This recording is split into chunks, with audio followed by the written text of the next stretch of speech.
This is Roberto Martinez, and you're listening to Followtonians podcast. Enjoy. The last time I met you was for City Talk, but I'm actually here for my own thing, which is called the Followtonians podcast. About 4 years ago, me and a guy called Eric Hall, he lives in Kansas, he's American. Right. There's a lot of connections seeing his team in Kansas and Everton, a lot of ex-players. Paul Rideout went over there, and Preki, he loves Preki for some mad reason. So we got talking on Twitter, and we said we wanted to start a podcast. There was no other podcast for Everton really anyway. So we started one, which meant me recording every Thursday night at 2 o'clock in the morning, which I still do. And we do that live as well on YouTube now, so people can watch it as we were doing it now. That goes out over iTunes and various different ways. And then that led me on to doing stuff for Radio Merseyside, and it's led me now to have my own show on City Talk as well. So, but this is like my bread and butter. This is the thing that started it, and this is the thing like I'm really passionate about, because this is mine, and I can almost put my own views and everything else on it. Excellent, brilliant. Well, I think I'll be as honest and as open as I am. I think we all share the passion of the football club, and that's what excites me. I would love to meet a bit more regularly, but I think sometimes it's difficult, because I think it's important for the fans. First, for me, it's important to know what the fans think, and second, the fans need to know why I do things. Everything we do is planned. Things come off, things don't come off, but always the direction is to achieve something long term. So it's great. So feel free. Any questions, fire away. 7 months to the day since you took over. Has the club exceeded your expectations? Well, I'm still finding out. I think when I came to Everton, I knew Everton was a special football club. So I wouldn't say it's exceeded the expectations. Is everything I expected. A big football club with incredible tradition, with a special feel around Goodison when you play your football, which I always felt that as an opposing manager it was an intimidating place to come. And I wouldn't say it's exceeded my expectations, but it's excited me to find out more, and I think what excites me more is that the group of players we have, I think they're ready to take us into the next level, and that's probably what excites me the most. Am I okay? Yeah, go on. This might be quite a long-winded one, this. Apologies if I rattle on a bit. It's been widely acknowledged since you've taken over that you've dramatically changed the playing style, maybe a lot quicker than a lot of people would have anticipated was possible. Have you been surprised at how quickly the existing players have been able to adapt to your methods and what's being asked of them?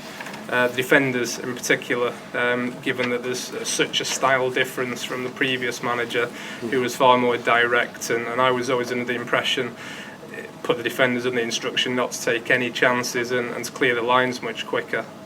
Yeah, I think it's a great question.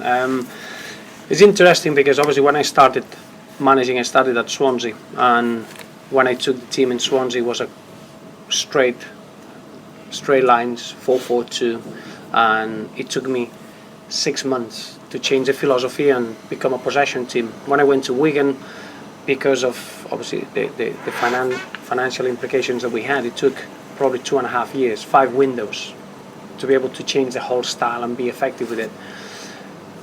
At Everton, it took me 7 weeks.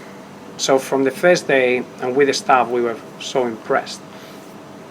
Doing things in training that it would take many sessions to repeat, here they would take it straight away with one session. I know we went to Vienna, played with Austria, and we conceded in the first action. I remember it well. It was a square ball, wasn't it? Yes, and that would, in any other dressing room, that would set you back a couple of months. And it was the opposite. The players were more interested in finding out why, because people get it wrong. Playing from the back, it shouldn't be a gamble. It shouldn't be a mistake. If it is a mistake or a gamble, is you haven't done something right. So there are very clear structure in playing from the back. What you're forcing the opposition to make a decision. Do they want to press them high up, which the gaps appear in the middle, or they allow you to have it, which you control the game straight away. And I would say I was so amazed how quickly the players took those concepts on. More from the experienced players than from the youngsters. I knew that the youngsters would be open, because as a young player, you're brave, you've never been damaged before, so you got you got a real good approach. The experienced players were the ones that they came on board, and centre halves that they were averaging 22, 23 passes per game. Now they're averaging 60, 65 passes per game. It's a huge difference. But if I'm honest with you, the game against Juventus in USA was the moment that I knew that we were ready to be flexible tactically and to change things quickly. I never changed things drastically. We evolve, and slowly we got into a position where the West Brom game at home was frustrating, but you could see that the things were coming together. The Norwich game was frustrating, the Cardiff game, but evolved into something special against Newcastle, and since then we never looked back. So it's a very interesting question, because it depends on the dressing room. How quickly you can impose a way of playing relies on the nature of the player. Yeah. I'm not saying the quality of the player, because some players, we're talking about 5-10 yards passes. Anyone can do that, but players are open to do it, others they're not open. And I was impressed with the dressing room straight away. In 7 weeks, since the day we started, the team was ready to play in that way. Very quickly, second part to that question. There's no rush, by the way. Yeah, Right, excellent. excellent. Plenty of time. Cool. But we're very much linked to that then, the style. I'm interested to know who or what you would consider to be your major style influences, in terms of your philosophies on the game. Is it something that comes from your early years in Spain, or maybe the likes of John Dean or Brian Flynn, some of the managers that you had? Yes. Where has that come from? It's a combination. I think the truth is, the biggest influence in the way I understand the game was Johan Cruyff in Barcelona when he came in 1993. That's the best team I've ever seen play football. And when Johan Cruyff arrived, he changed the philosophy of the football club. And you're talking about a club that is not just a football club; it's a political vehicle to fight. It is. But to change things in such a huge football club, it takes a long time, and the start was really difficult. The first 6 months, they wanted Johan out, and it was a big situation for the chairman. The chairman stood strong, and then the style became very successful, and they're still getting the rewards now. And that made me think about the game. But obviously, as a player, I was a technical midfielder. All my managers that I had in Spain, they said, "You're going to England, you're going to last 2 months, you're going to come back. There's no way you're playing there, even in the lower leagues." So I had the opportunity to experiment with things. So with my background in Spain, in Zaragoza, I had a good education, and the way Barcelona played the game, I always experimented, and it's a combination of things that work in the British game, because we are a little bit. There are many motors of trying to put the ball in the box as quick as you can, put the ball in the corners. So it's just finding out what works in the British game from a possession way of playing background. So it's interesting. It's a combination. Cruyff and Barcelona was the basis. Yeah. Were you a Barcelona fan as a boy living in South Coast? No, I never been. I was a Zaragoza fan because Right. I was born in the middle. My hometown is in the middle. Right. So I always was a Zaragoza fan, because my dad was a Zaragoza fan. I ended up playing for Zaragoza. But then in Spain it's not enough. You need to follow Barcelona or Real Madrid. And all my friends follow Barcelona. And I was a bit more different. I was just Zaragoza.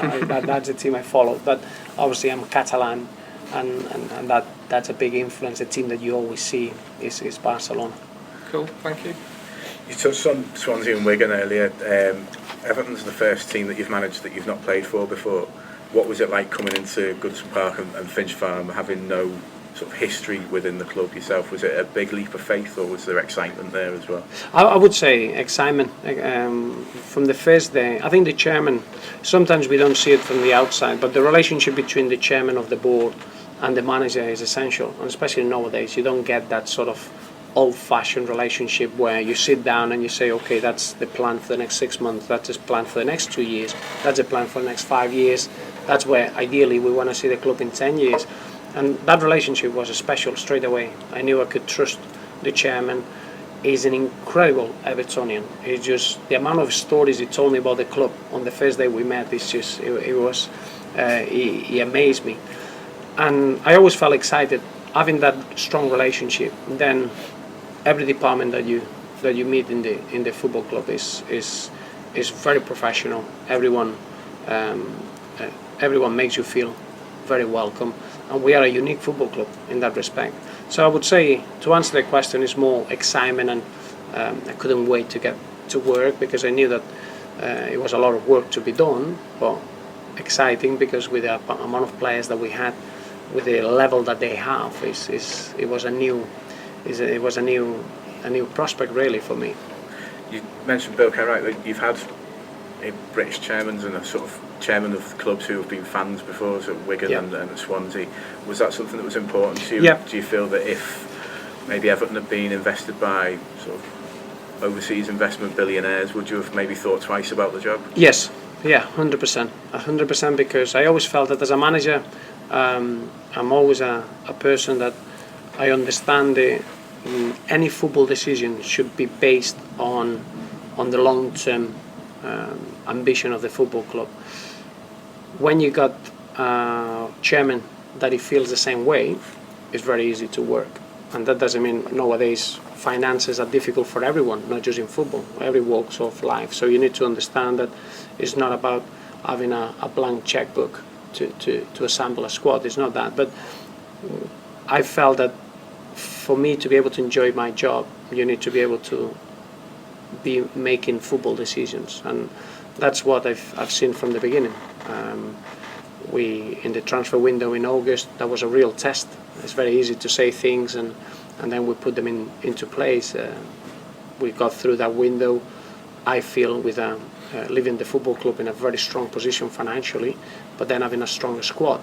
And that's down to having a chairman and a board that they are true Evertonians, and they'll make decisions based on what's best for the football club, which unfortunately now that's not the case. It becomes more a financial decision, and people are maybe in control of football clubs for the wrong reasons, without having that history and that background. I've been very, very impressed so far, and that's always something very important for me. I had it at Wigan with Dave Whelan. I had it at Swansea with Hugh Jenkins, which they rescued the club when it was on the brink of going under, and that's is the only way that a manager can be allowed to work and successful in the long term.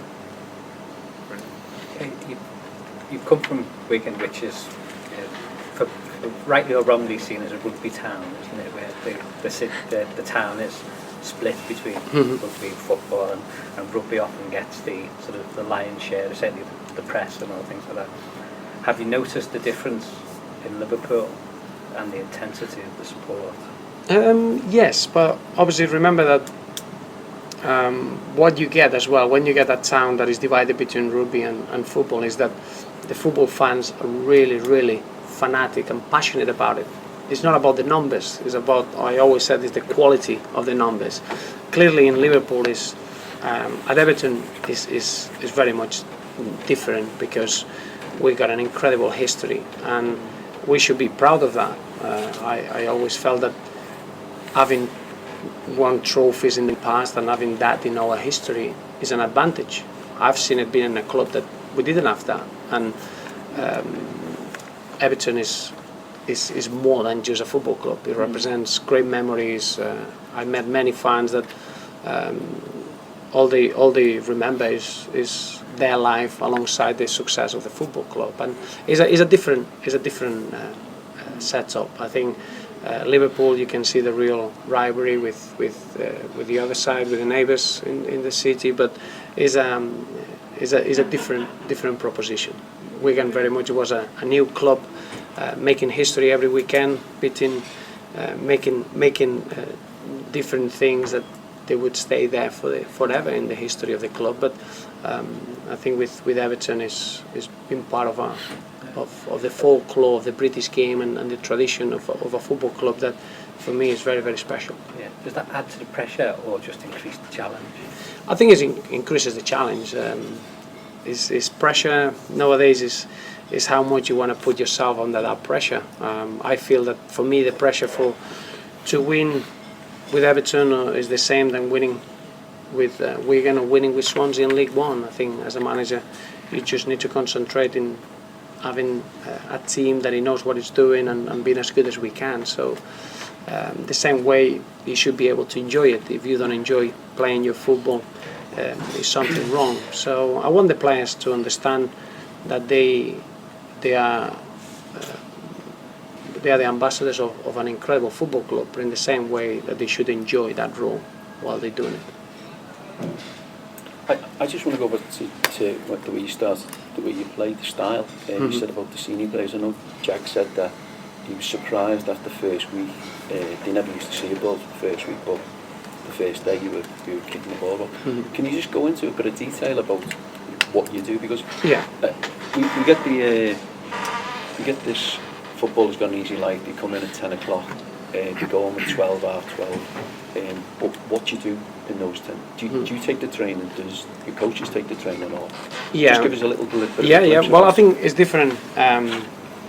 The season is divided in pre-season work, and then when you got the games, when there's the competitive part. So it's a big difference. In pre-season, the difference with my method is there are many teams that they work physically.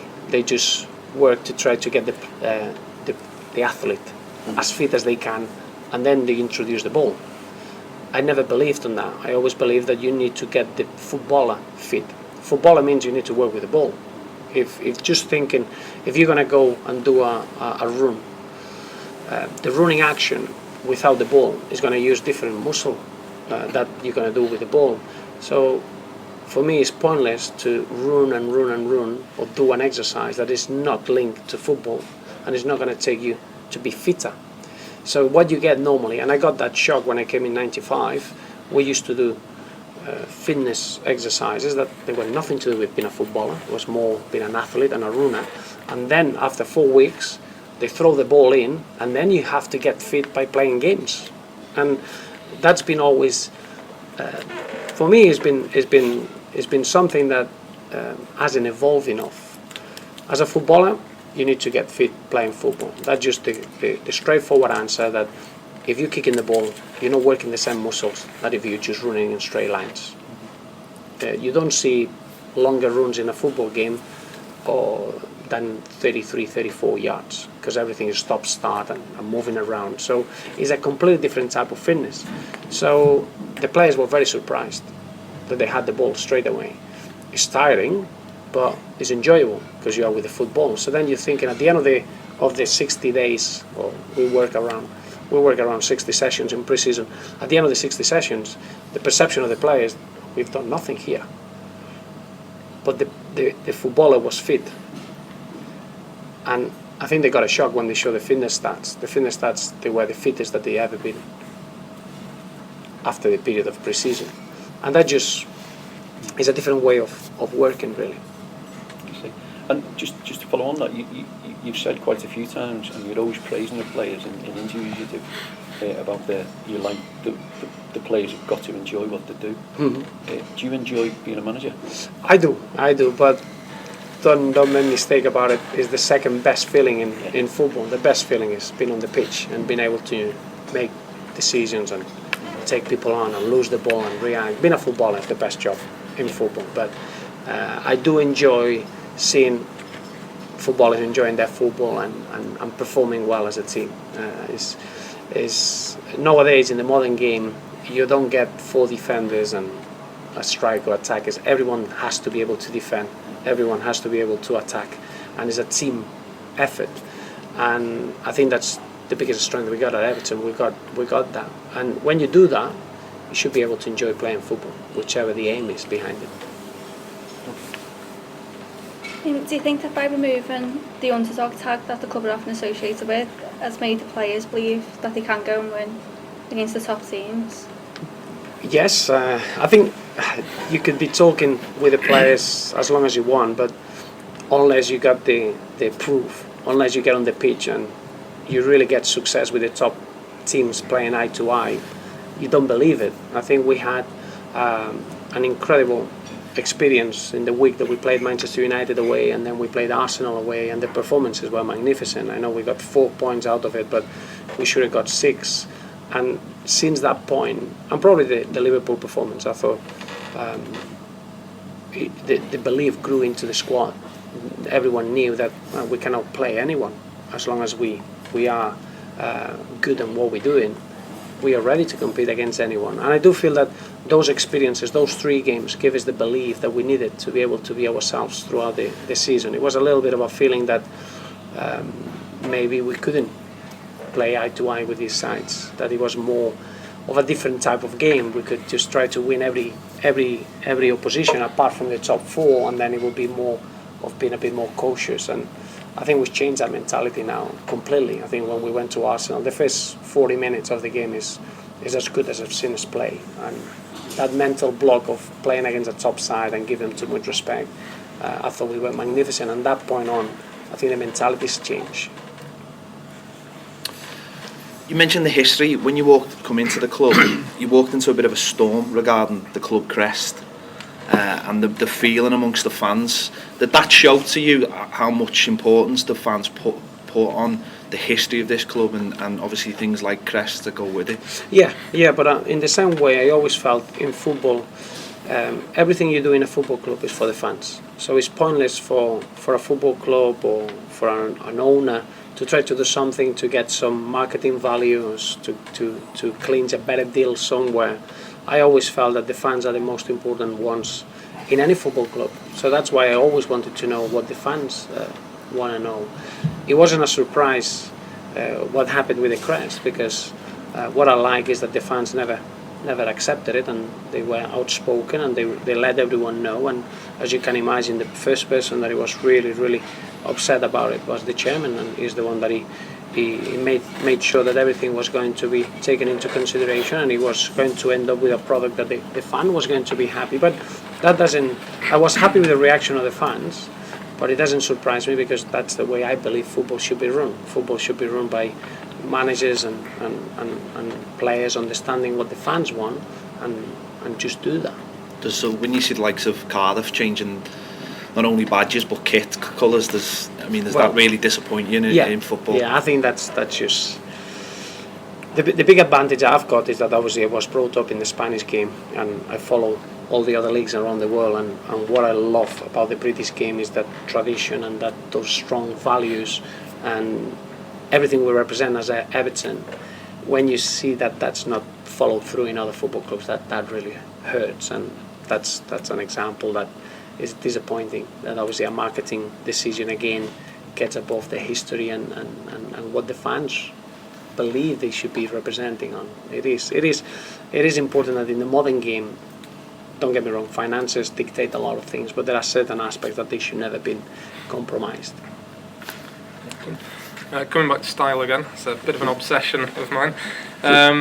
Specific incident in the Sunderland game, the incident which obviously lost us the winning goal and Tim Howard to a red card.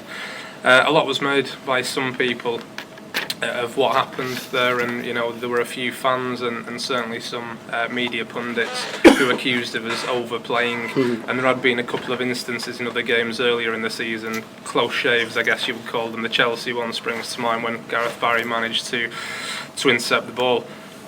Personally, I absolutely love what we're doing here with the style, and I accept errors like that, and I take them on the chin, and I'm willing to take another dozen of those and keep going with the philosophy. But how important is it that the fans remain calm and supportive if and when these little mishaps occur? It's vital. It's vital because, forget about the style for a second, football is a game of errors. So you're going to have errors. That could be from the referee, from a player, from a manager, whatever it is, but you need to be able to react to it. I'm looking at the Sunderland game, second half, with 10 men, we had 15 shots on target, yep. And you saw a real spirit, and I was very proud of that performance. As a fan, I would be proud of my team performing in that manner. It cost us 3 points on the day, but I'll tell you, from that point until the end of the season, we'll get 3 times those points, just because of the way that we played. The action should never happen, because there are 3 mistakes in one action, and that's what we need to learn and get better. But if we don't go through those moments, we'll never improve. In the same way, that action gave us the opportunity to score against Stoke, to score against Queensborough Rangers. Is you get a lot more from it than you lose. But I accept that obviously if the fans don't understand it, if they feel that that's a mistake that it costs you, you're gonna feel frustrated. But as a fan, you need to see that that's for a reason. You want to stretch the other teams. You want to find pockets. You want to be brave in possession, and that will give you many goals from open play, which is the hardest thing in football. And we've been very pleased with the way that we're opening teams up and the way that we're creating so many chances. So that's part of the process. But from that performance, I would prefer to lose 1-0 against Sunderland and playing the way we played in the second half than scraping a 1-0 win by the 33rd cross that he got into the box, hit someone on the back, and he went into the. Which means that those are the 3 points, yeah, but you'll never get anything less because you're relying on luck. You don't rely on yourself. So the fans should know that we want to rely on ourselves to achieve things, and to do that, we need to go through a process. Can I just jump in on that? I accept that mistakes happen and stuff like that. Do you ever speak to Tim Howard? I'm just thinking about. We spoke about it after the game. Said, well, you should just let him go in, and we would have won 4-1. Yeah, but do you ever? I know. Yes. We didn't mean to bring him down to give a penalty away. Yeah. But do you ever talk about things like that? Oh, we do. Yeah, we do. I think he was disappointed that he didn't feel that it was enough contact to be a penalty. Yeah, and I think you need to understand that it's a reaction that you think you're going to save the ball. He never went down to bring him down. No. He tried to save the ball, and the contact, believe me, is minimal. I can understand how the player went down in that situation because he could have just scored. Yeah. I think it was an action that there were 3 mistakes in one, and it was a reaction from the team. And we've spoken about it, and Leon knows we got certain triggers, the things that you can do and you can't. And there are 3 things that we didn't do, and that's why we got punished. But we've learned from it. But the second half performance, I don't care who you're playing against in the Premier League, if you have 10 men for 45 minutes and you can have 15 shots on target in the way that we did, it shows you the spirit of the group and then the tactical awareness that they have. Well, do you think that rule makes it easier for a player to go down like that? Yeah, I think so. You've seen it for Chelsea as well against Southampton. The player looked to go down instead of score because he knows the keeper will be sent off. Yeah, I think the Oscar incident, it really puts a question mark in terms, should we punish that action twice? If we punish with a penalty, that's enough. You shouldn't show a red card because otherwise it forces a player to say, well, I haven't got enough by scoring a goal. I want to get him sent off as well. It is the double punishment. Is there a problem though? I mean, I can see both sides of that because I think certainly in instances where the goalkeeper just brushes a sense forward, that's one thing. But if you then do change the rule, do we then risk keepers taking swipes at players who are clean through on goal and potentially causing injuries? It's true. But I think as long as it works for both teams, do we want to see sending offs? No, really. No. You want to see 11 against 11, and you think, well, it's going to be the same in both boxes. I know that FIFA always looks at, we want to see goals, and the more goals, the more. Yeah, but you don't want to see sending offs in that manner, and I don't agree with that rule. I think it's double punishment. I think last season something that the media made a lot of from the success of Wigan in the FA Cup was your utilisation of young players. You've come to Everton, Ross Barkley has been brought back in from being sent out on loan last season to playing a part in almost every game this season. John Stones has come through as well. Have you been surprised at the quality of the youth players? Yes, yeah, 100%. I think when I say young players, I don't say young players in age. I'm looking at number of games that they've played. I've been very surprised with Seamus Coleman, that I think is gone to the next level. Ross Barkley, which I felt that he's in pre-season was a bit afraid to make mistakes. John Stones, obviously, I tried to sign him when I was at Wigan and I missed him out in the last second, and I knew that he would be a top centre half. I'm looking at even players in the under-21s now that we're sending. Today we send another 2, and that's a total of 9 players. To be able to send 9 players into the professional game, the work we do in the academy is terrific. I think Alan Irvine is got the right ideas in the game, how to develop in players, and we're doing a terrific job, and we need to carry on developing the youngsters. But when you've got a young player being able to perform in the manner that the Ross Barkleys and all the youngsters that we have, is down to the senior boys, because in many dressing rooms you could create an environment where the young boys are going to be blamed for making mistakes, or here's the opposite. Everyone is encouraged to make mistakes, but just take responsibility and just react well, and that's down to the Phil Jagielkas, Tim Howard, Sylvain Distan, Gareth Barry, Leighton Baines. Those players allow you to produce good youngsters. So what I'm excited is to keep that culture of the senior players setting direction, and I think as a football club we can create an easy conveyor belt of talent from the academy through. Something that gets posted regularly on the forums whenever there's a match on is get George Green on. Yes. Have you seen much of George Yes. in the youth Yeah. team? And are there any that you think might be coming along and maybe taking a Yeah. seat on the bench at the end of the Yeah, season? I think George, I call it this in stage 1 of the development. He needs to go through stage 2 and then just underneath the first team. I love George Green because he's a player that relies on his talent. We need to help him a little bit because to get into the first team he needs to master a position, and at the moment he's someone that will win you the game for the under 18s, but he's a bit of freedom, a free spirit, and that's just the talent that he has. But he's in stage 1. We got players now. I would say Tyus Browning for me is the centre half that is ready to play in the first team and is going to go out on loan to the Championship. We got a talented winger, Matthew Kennedy, that needs to go out on loan and he's got real good opportunity. Chris Long, which is another number 10 second striker, which is developing really well. We got the 2 boys in Yeovil on Shane Duffy that has done really well, and John Lundstrom, that again is a very talented midfielder. Conor Grant is a bit injured now, but he's got a great future ahead of him. And all these players, they're going to be professionals. So now it's down to them really. If we give them the right environment, see if they can get it into the first team, and that's what we're going to create. If these players do the right things, they'll get opportunities. So they're going to be challenged step by step. Now they're going out on loan, and if they do well, they get opportunity in the first team, and then it's down to them. But we're going to create that environment. We got obviously Matthew Pennington is going to Tranmere, and he did really well as a right back, even though he's a centre half in his debut. Hallam Hope is going to Northampton and he scored in his debut. So we got a beautiful group that is flourishing well. You kind of just answered that. Because the point I was going to make was that in the past, certainly in the last sort of 3, 4, 5 years, as fans we've kind of heard names and known that there was kids coming through. Yeah.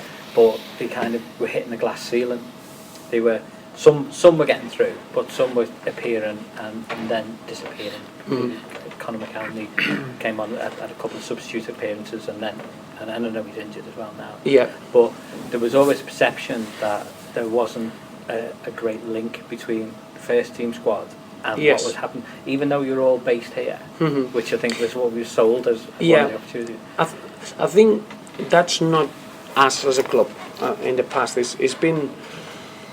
I've been a big voice on that. The boys, all the way until the 18s, is probably the best development structure that we got in the world. When they got 19 until underneath the first team, we are the worst possibly. It's not competitive enough. The under 21s it's not a league that is going to develop players. So then you need to concentrate and send them out on loan. When you send them out on loan, they're out of your control.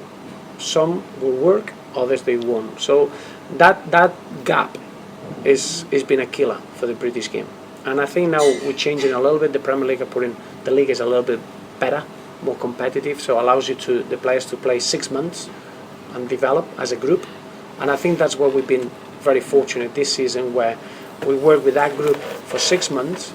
Now we work tactically, technically, and now they can go out, and I guarantee you that out of those they'll become professionals. I don't know if they're going to get into the first team, but at least now we bridge that gap. Before, it was such a gamble, and I think that's just the British game catching up and getting stronger. I don't think it's anything to do with us as a club previously. Do you have any personal targets? I know with Bayern Munich, I think it's for every 6, it's 2 in the first team, 2 in the league, and then 2 become professionals elsewhere. So as a club, do we have any targets for our younger players? No, I think obviously more than targets is stats that you look over the years, and that's how it's been working out. I think at the moment, obviously you're looking at the Ross Barkley situation. he's unique. For me, he's the best English talent we've seen for many, many years. But we should be able to produce 2 players in the first team every 2 years. That would be the target, and we're well on the way to achieve that. Just linked again to the style with the young players, do you think that the new style is, in reality going to help more of the young players here to break through? I'm thinking particularly in attacking positions. Again, under the previous manager, I always felt that if a young player had a certain work ethic or a certain physical stature, he had a far better chance of getting a game here than if he was a technical player who would maybe lose the ball 3 or 4 times and then not track back. Ross Barkley being the obvious example. A lot of the people I know, we've been saying for like 2 years, the number 10 position is made for him. We can let him make his mistakes there. He can use his creative ability and kind of grow into the team. Whereas the previous manager, the number 10 position was really a role for a target man. As I saw it, he was winning second balls, winning cross balls. Do you think that style transition is going to give more of maybe the smaller young players a better opportunity? Well, in that respect, I think they will never judge a player on the physicality and what they can bring. From that point of view, with Alan Irvine, we're trying to put a lot of attention on the technical ability. Remember, as a team, we want to be the team in possession. We want to be the team that has got the ball more than the opposition. To do that, every player, and that comes from the keeper to the striker, he needs to be able to be technically good. For that, it's not that you need a specific talent, it's just you need to work hard at it, and the development has to be guided into that. So we're putting a lot of hours. We're working in futsal as well. That has got a lot of good success for the kids, because you can imagine it's 4v4 in small spaces. The ball doesn't bounce, so everything is just technical gesture all the time, and it's important that we develop the players from that point of view. Is a lot of flexibility tactically as well. We want the players to understand different systems and different ways to play, but always with having in mind that we want to be the team in possession, and technically you need to be able to control the ball. So the physicality, it doesn't play a big part, because as you know, when you are 13, 14, 15, you don't know how strong, how big, how quick you're going to be at 21, 22. So it gives everyone a unique opportunity to become a footballer. And then when you are 21, 22, depending on the development of the player and the physicality, probably will reach a level where you can play in the Premier League or not, but you should be able to be a professional footballer. I guess in that regard, Ross's stature is a massive bonus. Ross is unique. I never worked with a player that is. You're excited. He's got everything. Ross is just. Normally you don't get what you get with Ross. With Ross you get the full package, from physicality, from the technical ability, both fit, from the anything that you want to highlight as a player. Then you got the mentality. I never seen such a talented player that is such a listener. Normally the good players or the outstanding talent, they don't listen, because nobody can tell them things, because they're just so natural with it. They'll tell them that you want the ball in the back of the net and they'll do that. That's it. But it's just, I've been impressed the way he listens, the way he wants to improve. He takes things on. I played him in different systems, and he always finds a way to be effective. His personality will make him as good as he wants to be. Just off the top of my head here then, do you think maybe in a strange kind of way the injuries that set him back have maybe grounded him in some way, in so much that there came a point when his future wasn't certain anymore, and he couldn't rely on being guaranteed to make it? Maybe. I think every player and every person, you're probably you're a consequence of your experiences, and maybe Ross has that. I want to believe that his upbringing with his family is giving him the way he is. But maybe him not having it easy and not having it straightforward with the injuries, with having to experience first team football in 2 long periods, maybe that's helping to enjoy every single minute that he's having now. But I want to believe that it's more is genetic. I think he's just a great guy with a great character and a great personality. So you'll have to make sure you keep him. Absolutely. We got no problem in guaranteeing that. Don't Guaranteed. worry. That's the word we want. That's the headline. Yes. Yeah. We'll have a You've Tassimo got- out you've of got a Professional now. Player magazine. While we're talking about style, are you aware that almost every man around the table is wearing brown shoes? Yeah, I am, and it's You've kinda let us down a different little bit shades, today. Yeah. I don't conform. No, That's how I don't you're not. conform. No. Peter, you're not. Did you know that They're was just- something that had been picked up on? Yes, I heard. Yeah, Alan, how are you? You okay? Good. See, I have, and it's just part of. It's good to see that people picked up on the uniform. I think they are the lucky brown shoes. There's lots of Evertonians got given brown shoes for Christmas by their other Arabs. Brilliant. So I was hope it- they was got it- the right shade, because not all browns are. Not all browns are equal. They are not all lucky. There's only one shade. Is it brogues or plain? Does Does it matter? It doesn't matter. Does it No, matter? that doesn't matter. That's more Laces or personal slip-ons? choice. Does it matter? Laces, yeah, it has to be laces. As long as Yeah. you- More than anything, because after a month they don't look good enough if you haven't got laces. Are you going to tell us what it's about? Are you going to wait till the end of the season to tell us what it's all about, the brown shoes? Or because you did say in a bit of an interview you'll have to wait until the end of the Yeah, season. no, I said that we'll wait until the end of the season, and they asked me where they're from. I said I Right. can't say where they're from, otherwise they don't become lucky.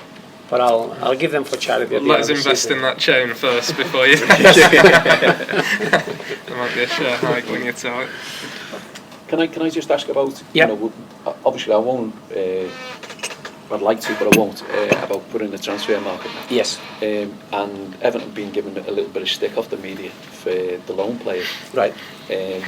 I think it's because we've got 3 fantastic loan players and they're playing terrific. Are you worried about that? No. Because, like, reading between the lines, and I'm not expecting you to answer me, I can see Gareth Barry signing at the end of the season because he loves the club, and it's amazing that a senior player who's won the championship and was player of the season at Man City loves this club. Yeah. It's amazing. So Yeah. the other 2 lads, we don't know. But if at the end of the season the other 2 go back to the parent clubs, Yeah. Gareth signs, are you concerned about that, or will you just continue to use the loan system? Yeah, no, I think it's very clear. I think the modern game has changed that. I think in the past it was about you having players on the loyalty of a long-term contract, and that will give you a security because you can count on the player. That's gone. Nowadays, unfortunately, you can have a player on 5-year contract, and if he wants to go in the next window, he'll let you know. And I just feel that doesn't worry me at all. I think it's something about the loans that I like, because it brings a freshness about the player that he comes in. He's got a point to prove. What it always is important for me is to have a really strong core of players that they represent the football club, and we've got that. Then all the add-ons, it doesn't worry me. I just want to have the strongest squad that we can have from season to season. If we lose the loans, all I want is to have great memories of the players that they've been representing the club, that they've been helping the club to move forward, and then there'll be other loans coming in. So there are positions as loans, no individuals, and then positions as core in the dressing room. When you got Tim Howard, Phil Jagielka, Sylvain Distan, Leighton Baines, and James McCarthy, Ross Barkley, John Stones, Seamus Coleman, even Brian Oviedo, Leon Osman, Tony Hibbert. That's what it matters. Then the other ones are players that they want to come in and bring something different. You got Gerard Deulofeu. Gerard Deulofeu is as talented young man as you're going to see in world football. It doesn't matter if we have him for 1 year, 2 years, 5 years, or 10 years. Well, we want to have him. The question is 10 years or 1 year. That's not the question. The question is 1 year or nothing. Well, the answer is very clear. And I'm excited about it. We got the recruitment department is terrific. So I've got no problems of replacing loan players. So for the Evertonians, that if from the outside a jealous comment becomes, they got loan players, they're going to go and then you haven't got them, is the other side. It's more exciting. If a loan player goes, another one equally as exciting is going to come in. So as long as we don't lose the core players. You've in the past at Wigan, you've picked up a lot of South American, Yeah. Central American, the likes of Valencia, isn't it? Yes. Yeah. obviously Alcaraz. Yeah. Was that because of your scouting network, or was it because of the money side of it? Both. Or a bit of both? Both. Do you find that the South Americans seem to settle better? They do. And remember, South American is a big word. Every country, I think they bring different types and styles. Even in each country, you got two different of types. For example, Argentina, they got two different type of players: the real fighters and another more skillful. I always found that South American players, they fit in really well into the British game. It's always getting the right balance, not having too many of one type or another. It's just finding exactly what you need. Antolin Alcaraz is a clear example. He's a winner, he's a fighter, someone that the bigger the challenge, the bigger the response. He's played in a World Cup, Copa Libertadores, played for the national team, then he's won a trophy with Wigan, he played in the Premier League, and he played for Everton, and it seemed that he's played at Goodison for 5-6 years. That's a South American mentality. He's always having the right measurement on a player that it comes from such a different league can fit into the Premier League. And I've got a big advantage with the language. I can see a foreign player coming in that doesn't speak English, and you can feel if he's suffering, if he's adapting, if you can really get the footballer straight away and solve the problems they can have as a human being. And I always found that that's a really good advantage that they have with the Spanish speakers from South America. You spoke about language there. A lot of fans noticed your reaction after Ross Barkley's goal against Swansea. Do you only swear in English? Did I swear? I don't swear. It's just only in special moments. It was a special moment. It was, yeah. Just a quick one on the loan players again. Yeah. Steve's pretty much asked my question word for word. One of the things I did note, though, you made a comment a couple of weeks ago with regards the comfort of teams like Barcelona and Chelsea and trusting Everton with their young players and being confident that not only will they get experience but the right type of experience. Now, in the past we've used the loan market regularly, and as you say, people really didn't make as many comments because that jealousy wasn't there, because we were bringing in players maybe like Dennis Strakwalersi, which, with the best will in the world, lovely boy, runs a lot, he could be delivering coal as much as playing centre forward for Everton. The fact that we're now able to look at another calibre of player, particularly the young players, does this make the loan market a far more tangible, ongoing concern to Everton than maybe more than filling a gap? Definitely. I think it's a big area for us, because remember, we were talking before, when you got a young player, sometimes when you're developing a young player, there is a moment that player has to move on because he's not ready for the first team, but he's done everything at the club internally. That happens to us. That's why we're sending these 9 players away on loan. For example, Barcelona, they got exactly the same situation. Gerard Deulofeu scores 18 goals at championship level, but he's not ready for the first team because he's got someone called Messi in front of him. Then what are you going to do with him? Well, you're not going to send him anywhere. You need to send him somewhere where, okay, they're going to play similar way. He's going to have to understand the British League itself is a big pull for us. But then as a football club, I think we can give something that the player really needs to develop. And that's why we had a few big clubs showing interest on sending their youngsters in our direction, and that's only positive. I don't see that as a negative. I don't see that as we can only have them for one season. Well, we shouldn't be concentrating on having them longer than that. It's just the opportunity of having them, and you never know. All I want is the players when they come to Everton, and Alan Ball said it really well. When you experience Everton, that's there forever, and those memories is what I would love them to take back in their careers. Is there any updates on Gerard Deulofeu's injury? Well, he's doing well. He's doing well, but it's a worse injury that we thought at the beginning. Obviously, normally when you get a soft tissue injury, you got the soft tissue in the muscle. He had an injury in the tendon as well. The tendon doesn't give you pain. That means that you could start running and you start hurting yourself without knowing. That's why it's taken a bit longer than we thought. But we got a great relationship with Barcelona. They're very pleased with him. He's even put I think they told me to put some clips in I've seen them, doing some heading. But we're hoping that it's going to be back at the end of January. we all know that we're in the middle of a transfer window at the moment. As a manager, do you find that a transfer window helps you or hinders you? It helps always. This every window is different, but this window, I was really concerned about this period of 14 days that we had 5 games. Nothing stretches a squad like that, and at the end of the Queensborough Rangers game, I realised that the squad is stronger than I thought in terms of being able to cope straight away.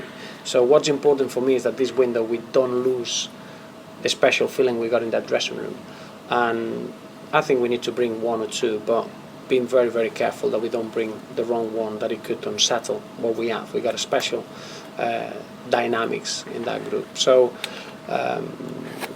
we're going to use it in our advantage, and we know exactly what we want to do, and it's just a matter of doing it and making sure that we are ready for the second half of the season in a stronger position than we were. I know that sometimes you read in the press that we're not going to lose any of the top performers. I can guarantee you that in January it's not going to happen. Following on from that, in some ways, could you see the logic then in just having one window in the summer that closed before the start of the season? Yeah, I've got no problems with the windows because I know what they bring, the excitement, and it's part of the game. The big problem I have is having the window open when there are competitive games, because it's unfair. If you're a player and the agent is telling you that you've got 3-4 options, and then it's at 2 o'clock and at 3 o'clock you have to play football, it's wrong. And we had that situation with 3 games at the beginning of the season. There were 3 draws that I can guarantee you that could have been a lot better than that, just if the window would have been closed. And that happens up and down the country, and every dressing room is the nature of the game, and we need to stop that. I've got no problems. We could have 3 windows if we want, but stop the league. Do a window of 1 week, 3 times if you want, or however, but you cannot. It's unfair on the players to have them to make decisions about their careers while they are asked to play. Then you put players that they turn out and say, I'm not playing today, I'm not mentally prepared. And it's right. If mentally you're not prepared to perform, how are you going to perform? And we were fortunate that we never had a situation like that, but you see it in other dressing rooms, and talking about values, that shouldn't be in the game. I think that's what we all struggle with fans, about players not wanting to play.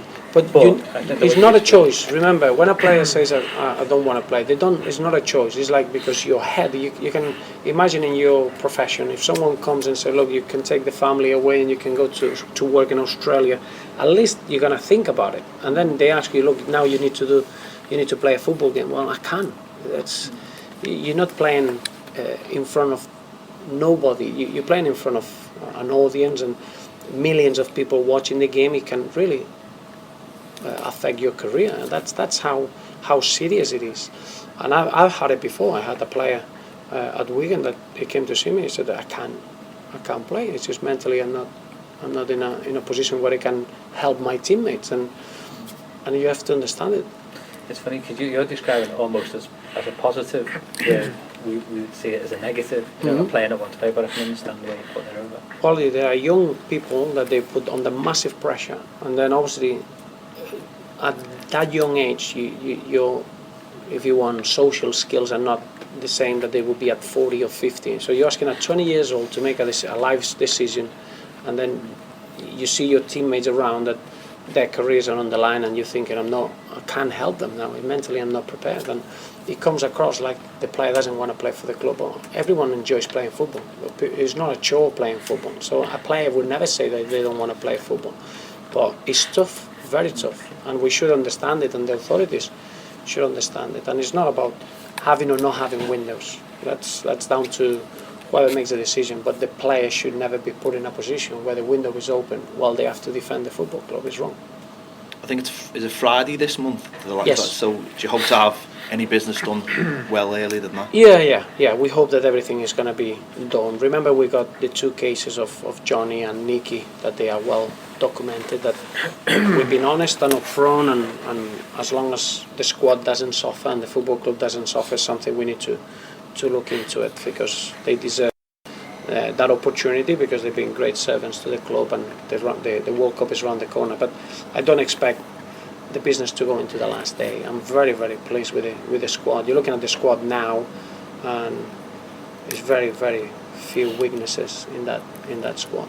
You mentioned earlier, I think a couple of months ago, saying you just wanted to replace Kone and Gibson. Yes. Is that still the case? Yeah. I think replacing Aruna Kone is the priority, because Darren Gibson is surprising me every day. Is recovering well, and I think that maybe he could be fit for the end of April. So that would be a massive bonus for us. So that's the two.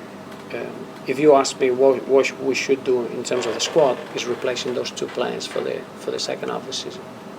Can I just ask then, if I've seen no problem with Heitinga going, because we've got 5 excellent defenders. Yes. There, but I'm just concerned if Lukaku gets injured. Yes. And Nicky goes, we're struggling. So as well as someone for Kone, are you looking at 2 people if Nicky goes? No, really, no, because remember, we always had Romelu, Nicky and Aruna Kone for that position, for that number 9. I think having 2 out of the 3 is fine. Obviously, Nicky, because of his situation, I need to be a little bit more, just assess what's going to happen.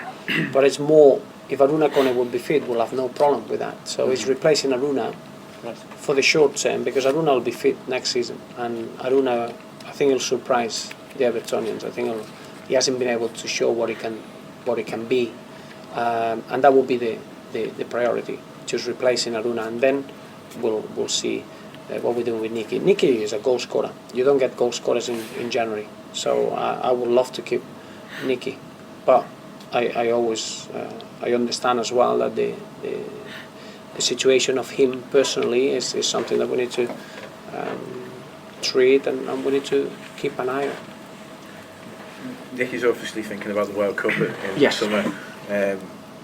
You're going to be in quite a unique position in the summer, in that you could well be the manager of the 2 best left backs at the tournament.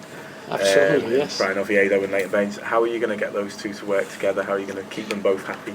That's not my concern. My concern is when you haven't got top players, that becomes very, very difficult. When you got outstanding players like Leighton and Brian, I do think that they can play in the same team. I think the Southampton game, they showed that they can play together. I think a club like Everton can keep 2 players of that quality happy. We want to be a club that we go into more than 1 competition per season, so you need more than 1 player per position. And I think Brian and Leighton can even play in the same team. So I don't see it as an issue. Probably you having 4 centre halves now, and probably that's a bigger problem than the other one. So, but I welcome those type of problems. I love that. I've just got one, just linking back a moment to what Graham said. When he asked you about the players not wanting to play, and he used the word positive, you painted that in a very positive light. Psychologically, I think all of the fans have noticed that you seem to be an incredibly positive man. And some of the comments that you've come out with recently, I'm thinking as recently as the weekend with Nicky's missed penalty, and you somehow managed to put a positive spin on that a missed penalty was a sign of great confidence because he tried to chip the ball. Is this just the way you are, or is this part of your management style in that you're asking the players to take such responsibility on the ball? You want to promote a constantly positive and confident atmosphere in the dressing room? Yeah, no, I don't think it's a strategy, if that's the word for it. No, it's the way I think the game should be played. If you want to analyze any football game, because you play with the feet, you're going to have errors and you're going to have mistakes, so you're not going to have perfect. You're not going to have the 100% perfect. So it's your choice. You can highlight the mistakes or you can highlight the good things. I just think that highlighting negatives, that's not going to take you anywhere because you're not going to improve them. The negatives are there and they are there. I think it's just promoting the positives. You'll become stronger and better, and there'll be a moment that the positives will outweigh the negatives. So I always enjoyed about looking at the positive things and what that allows you to work into the next game. Highlighting a negative, I think it's just, I always said any negative that we highlight in training is a sign of a lazy coach or a lazy manager. You need to highlight the positive and work on that. In certain circumstances behind closed doors, though, is there another side to that? Because one of the things I'm thinking is, at the moment everything's going incredibly well and everyone's riding the crest of a wave. sometimes when things aren't going so well and a team is in a rut, particularly after a bad performance where the players have maybe been perceived to not be giving their all, the fans like to think that the manager's going to go and tear a strip off the players rather than kind of just accept what's happened. Is there another side to your character in that regard, that you can dish out a dressing down when it's required?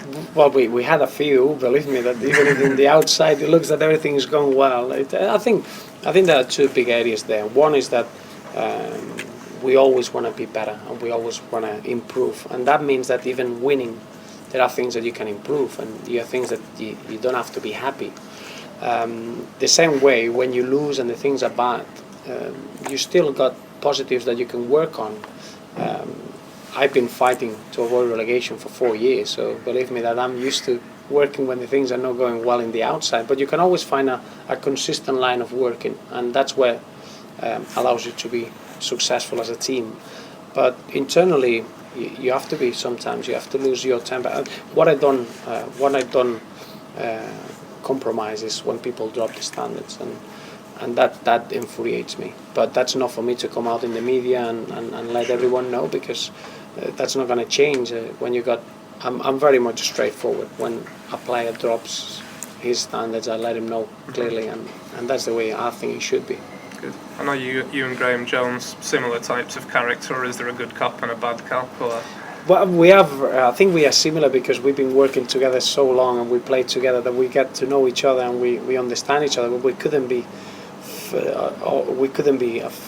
further streams really. I'm a Mediterranean laid back, is a British on top of things, and it's quite black and white. I'm a bit more grey areas, so we are quite different in many things. But I think we understand each other really well, and we cover a bigger area together.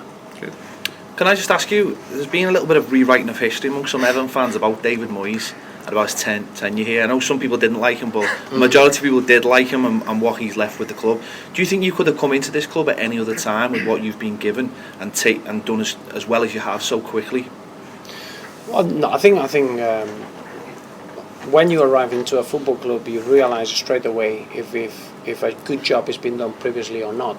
And I knew that it was a difficult job to take over David Moyes, but for me it was easier to take over David Moyes because the foundations were there and the platform has been there. And I've been in clubs before that you arrive and it feels like someone thrown a bomb and there's nothing left, and believe me, that's difficult. And probably on the outside you say, well, you've got nothing to follow, but it's harder to start from scratch.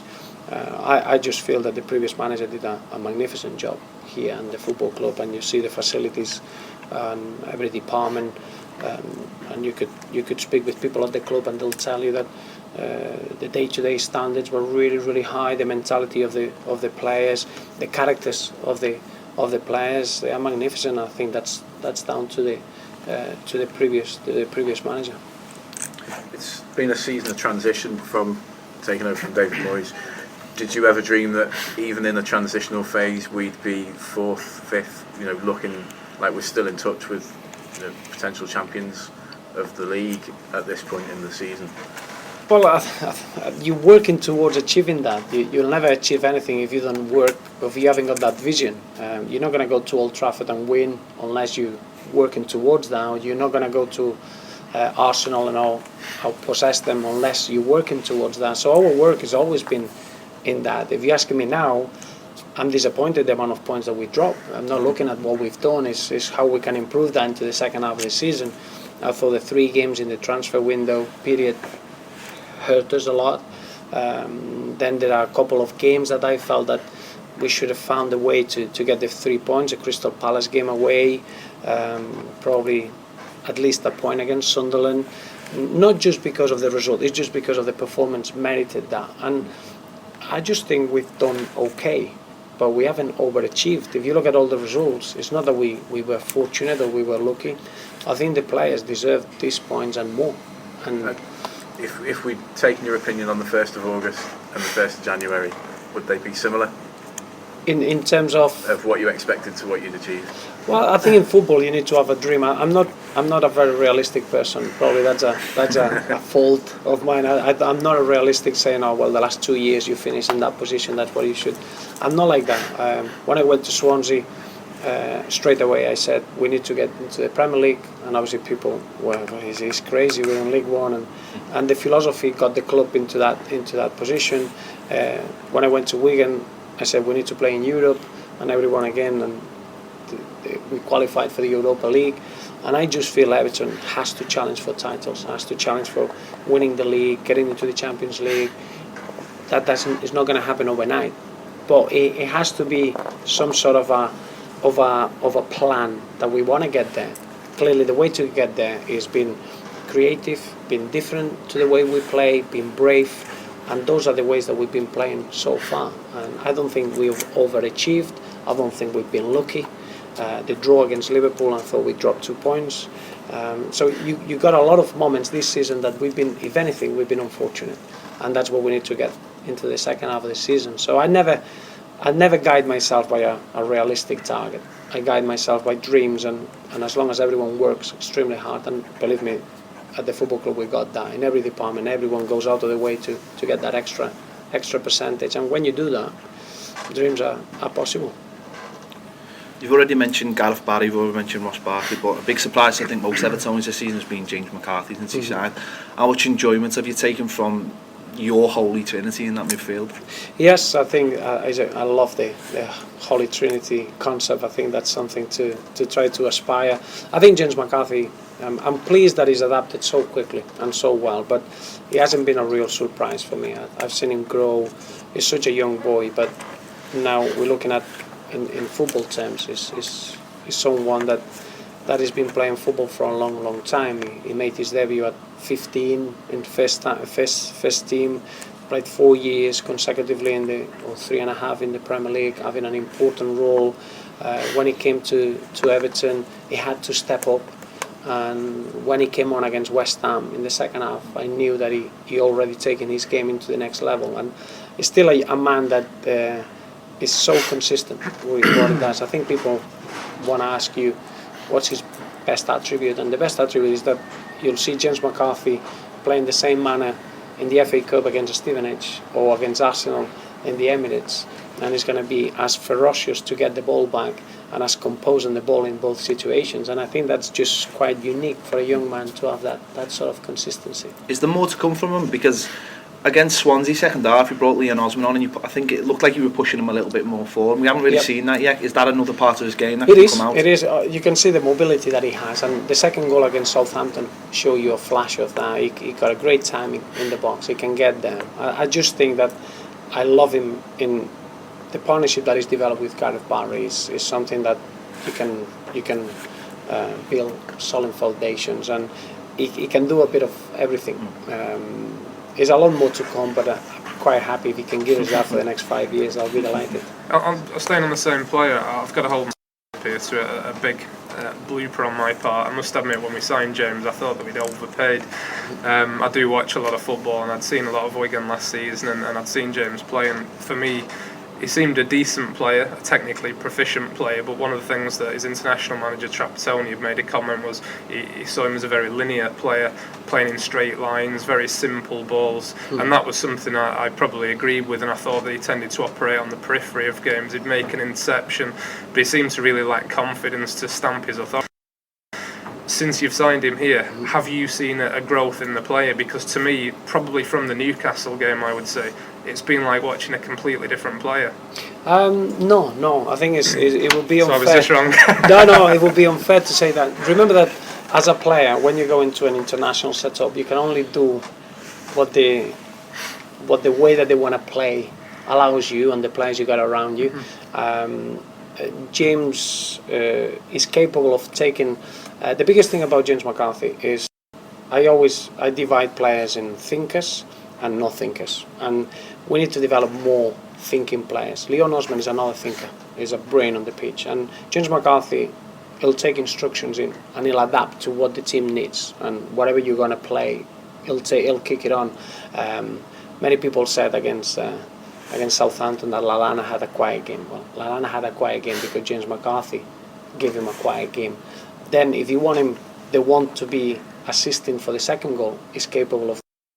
And that's James McCarthy. But I think James McCarthy is one of those that you need to follow in detail, and you need to see him work. and I agree with you. I think the fee in the summer from the outside could be seen as a big fee. I knew that would have been 10 months down the line, that would be peanuts for what he brings and what he's capable of. But I still think that James McCarthy and Everton are a special fit. I don't know why. Maybe because of the whole concept of the way that the Evertonians see a midfielder. They love the composure and the technical ability, but they love the physicality and getting the ball back as well. I think it's a great combination. You've witnessed firsthand, and you talked about consistency in play and aggression to get the ball back. You've witnessed firsthand as an Everton manager and as Wigan manager last year in the FA Cup, Evertonians' reaction to a player giving up on the ball when Marouane Fellaini turned around and shrugged his shoulders after passing the ball to a Wigan player. How important is it to you that you have that connection between the fans and the players, and that the players know that the fans want to see that sort of determination and giving 100%? I think I've realised straight away that I think there is a certain profile of player would never fit in an Everton shirt, and I think I know that.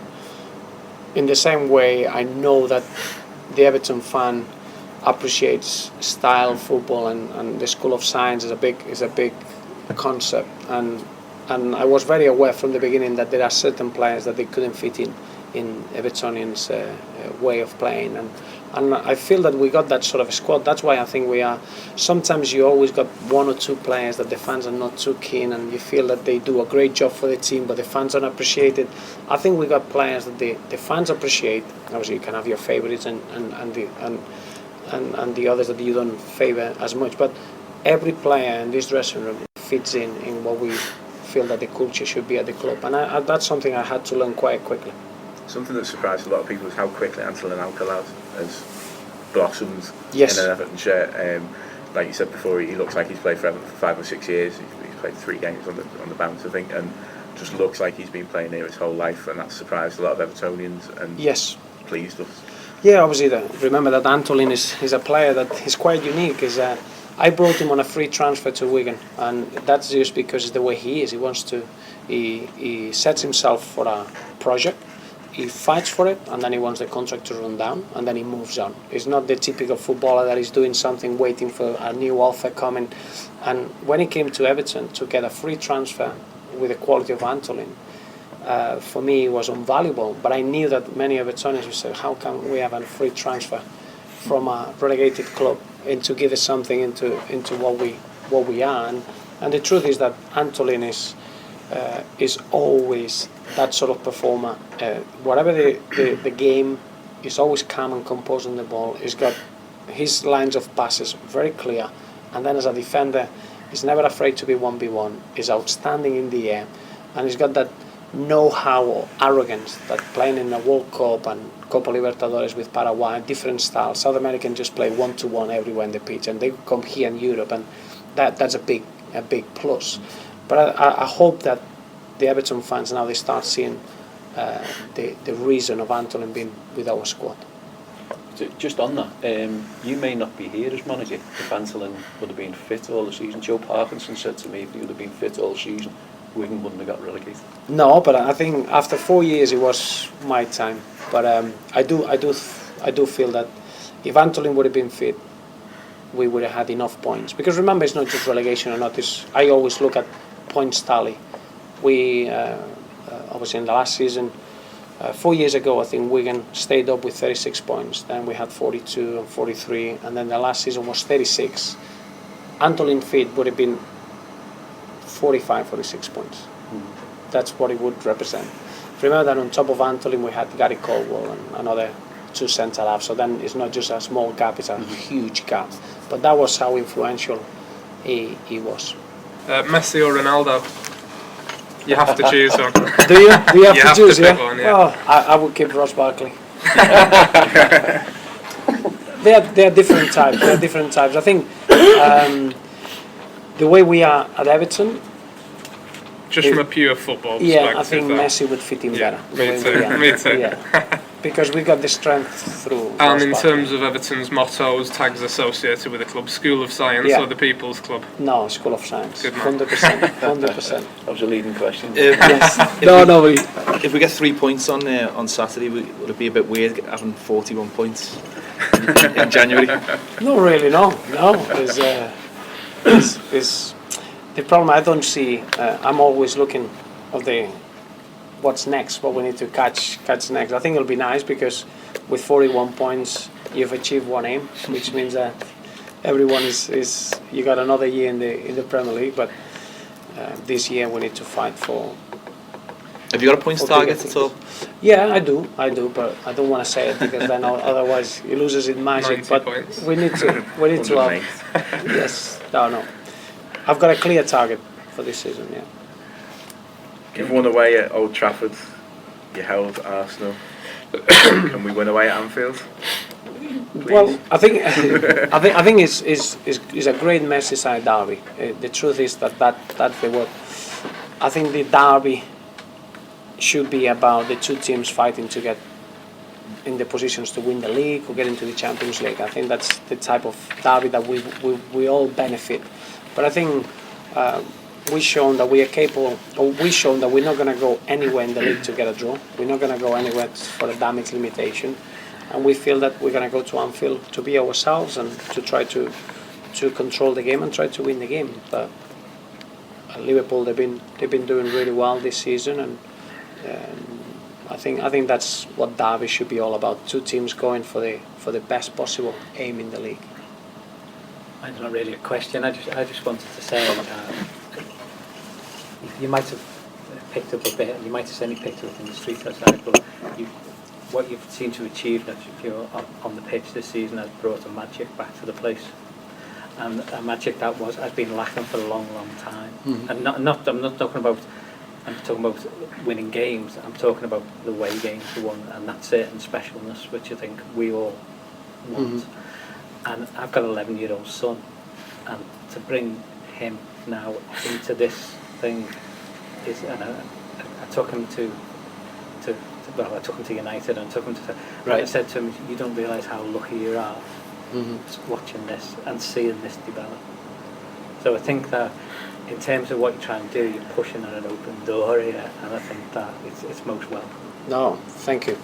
But I think is the perfect fit, because I always believe that when you got 9 league titles as Everton, that can be a negative. That has to be an advantage, and I think everyone is ready to kick on. And football is not about finances. I know that everyone will tell you about that. We need to this. It's not. As long as the whole football club knows what we're doing. You can match finances, but you need to be a bit more patient. You need to have a clear direction. The quality of the youngsters allowing us now to compete quicker than finances would do. But I just see us being able to compete against anyone in the next few years. And one thing, I can't let you go without getting his autograph. Oh, absolutely, yes, no problem. No, just to go on that, it's the feel-good factor. It's not about the points. I remember when Joe Doyle came. We were right down at the bottom. We beat Liverpool, we beat Man United, and all of a sudden they're above us, but we're walking around as though we're great. Yes. And we weren't, but it's the feel-good factor, and we've got it back again. Mm-hmm. You know, David Moyes brought it back to us as well. You know, I wouldn't knock the man. Yes. But like the last couple of seasons hasn't been is great, but you've certainly the feel-good factor is back in the city. We rule again. But just coming back to, I think the thing everyone dreams of here. I mean, I've been lucky enough to see us win a trophy. I was at Wembley in '95.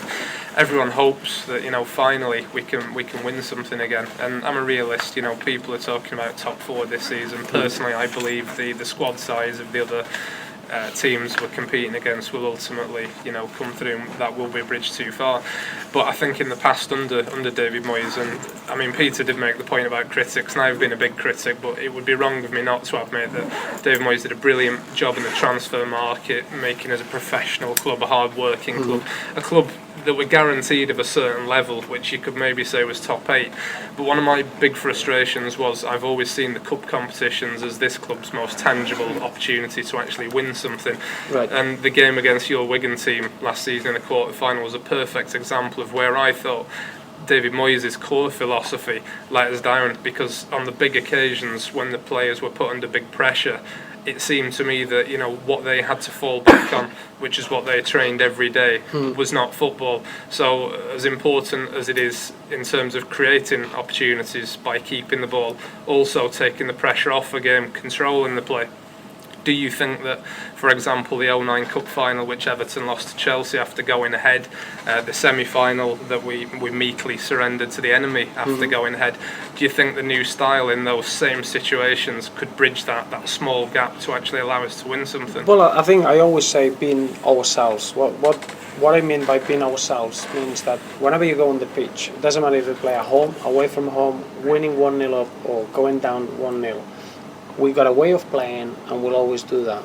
So it's not that we're going to be better equipped, it's just we're not going to have any different. So I think as a player, the difference is when you say, look, everything we've been doing until now today, we're going to just change it and do that. That's very difficult because you're not good at it. You're trying something new. We need to be fantastic in what we do and always be the same. And all the big sides, they've got that feeling. If you see Arsenal, it doesn't matter where they play, they always be the same. Barcelona, they always be the same. And we can be the same. That doesn't mean we're going to win, lose or draw, but it's not going to put us in a position where on the day we freeze. Yes, no, we're going to be ourselves. That's the only thing we need to do. And we've done that so far. We on the big games, we've been able to do that. And that's given me the sign that we can do it with the players that we have. It's not that we need to change the mentality or the personnel, not at all. So the previous away record that we had, which obviously you would have been aware of when you came here at the top 4 clubs, kind of the things that we're saying now about this pressure in the big games, and you know, when the club got a lead and the inevitable wave of attack came, could you link that very much to that philosophy of not being comfortable on the ball on those big occasions? Remember that in football the hardest thing to do is playing with having something to lose. That's a feeling. If you get 1-0 up, all of a sudden you got 3 points to lose. If you're playing Wigan at home to go to Wembley, all of a sudden you got that's a mentality that it affects everyone. That affected Spain in the Confederations Cup and affects any team that it goes into a game expected to do something. That's why we need to change that mentality, and we're ready just to go into the game and do what we always do and enjoy our football. When you got that approach, doesn't matter what you're playing at, and that's what we need to try to get away from.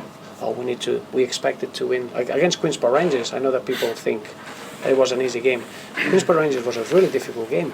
If we would have found it that how are we going to break them down, or what happens if we lose, and we made 5 changes. Well, we made 5 changes. The team played well. We enjoyed, and it was 4. It could have been 6. It could have been 7. But that's a mentality we need to bring into. Doesn't matter who you're playing against. Brilliant. Thanks very much.